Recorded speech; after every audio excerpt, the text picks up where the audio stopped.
একদম ফাঁকিবাজি একটা ওয়েতে ব্রেড পিজ্জা কিভাবে তোমরা বাসায় বানাতে পারবে তারই খুব ইজিয়েস্ট এবং শর্টকাট একটা রেসিপি আজকে শেয়ার করব।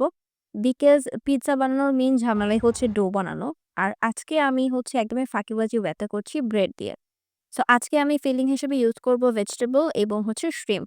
তো আমি কয়েকটা বড় সাইজের শ্রিম্পকে কেটে টুকরা করে নিয়েছি।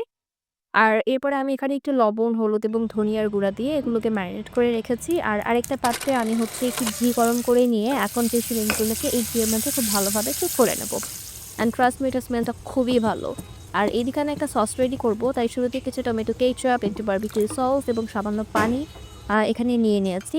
নিয়ে এটাকে ভালোভাবে মিক্স করে নিচ্ছি। এখন আমি আরেকটু ঝালের জন্য এখানে অ্যাডিশনালভাবে অ্যাড করে নিব গোলমরিচের গুঁড়া এবং হচ্ছে চিনি।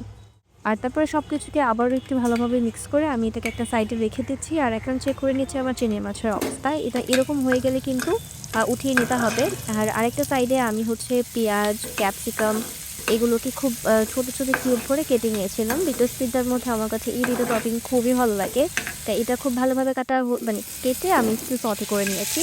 যেহেতু আমরা স্টিমার বানাবো তাই আগে থেকে আমি একটু সটে করে নিলাম। কেউ ইলেকট্রিক ওভেনে করলে আসলে এই প্রসেসটার দরকার নেই। আর দেন আমি একটা সস বানাবো। আগে থেকে যে সস রেডি করেছিলাম ওটা একটু বাটার এবং রসুন ভেজে নিয়ে তার মধ্যে সসটা দিয়ে উঠিয়ে দিয়েছি। আর এখন আমি ব্রেডগুলোকে অ্যাসেম্বল করব। তাই যেহেতু আবারও বললাম, যেহেতু আমরা প্যানে করব, তাই দেখা যায় ওভেনে করলে যেরকম ২ সাইডই অনেক ক্রিসপি হয় সেরকমটা হবে না। তাই যেই সাইডটাতে আমরা হচ্ছে টপিংসগুলো দিব ওই সাইডটা একটু বাটারের মধ্যে আমি সেঁকে নিয়েছি। আর সেই সেঁকা অংশটার উপরে এখন আমরা যে সসটা বানিয়ে রেখেছিলাম সেই সসটা খুব ভালোভাবে স্প্রেড করে নিলাম। এটা ডিপেন্ড করে আপনার টেস্টের উপরে আপনি কতটুকু সস এখানে খেতে চান। সো আমি খুব ভালোভাবে ২ টার মধ্যে ইভেনলি সস দিয়ে নিয়েছি। যেহেতু আমি সস বেশি পছন্দ করি তাই আমি আমার পছন্দ মতো দিয়েছি।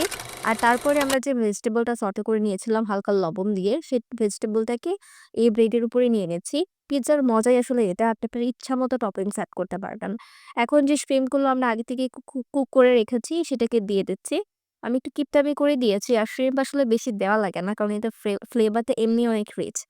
আর তারপরে উপর থেকে আমি মজরেলা চিজটাকে গ্রেট করে সেটাকে দিয়ে দিচ্ছি। ভরে, ভরে চিজ দিব, কারণ চিজ যত বেশি দিবেন এটা খেতে আসলে তত মজা লাগে। এখন হচ্ছে আমি একটা প্যানের মধ্যে আবারও একটু বাটার ব্রাশ করে নিয়েছি। আর তারপরে সবগুলো ব্রেড স্লাইসকে এখানে দিয়ে উপর থেকে একটা ঢাকনা দিয়ে ঢেকে নিয়েছি। আর এখন একদম লো আছে এটাকে যদি আ ৫ থেকে ১০ মিনিটের মতো তুমি একটু মানে বেক করে নাও, তাহলে দেখবে যে উপরের চিজটা একদম মেল্ট হয়ে গেছে।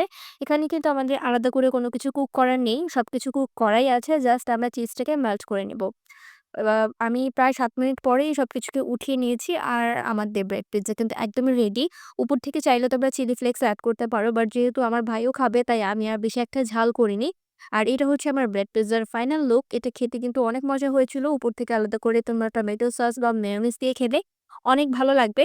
রেসিপিটা কেমন লেগেছে আমাকে কিন্তু কমেন্ট করে জানাতে অবশ্যই ভুলবে না। আল্লাহ হাফিজ।